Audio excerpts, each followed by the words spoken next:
বন্ধুরা, আমরা ইসরায়েল জাতির বিষয়ে এমনভাবে পড়ব যাতে ঈশ্বর কি দেখাচ্ছেন সেটা বুঝতে পারি।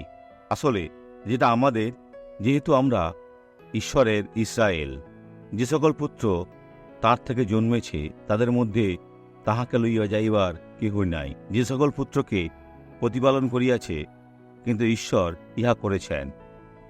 প্রভু যীশু উত্তম মেষপালক, যিনি আমাদের বিশ্রাম জলের ধারে ধারে নিয়ে যান, সমস্যার দিকে নয়। তিনি আমাদের সমস্যার সমাধান করেন। প্রভু যীশু মুক্তিদাতা, মন্দ আক্রমণের হাত থেকে তিনি আমাদের সুরক্ষা দেবেন। আর যারা অনেক সমস্যায় রয়েছে তাদের আশীর্বাদ করি।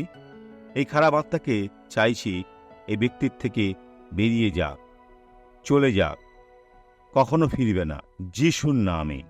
আর নিজের হাত তুলে বলুন, যিশু তোমাকে ধন্যবাদ, বিজয় আপনার। উপভোগ করুন, দিন শুভ হোক।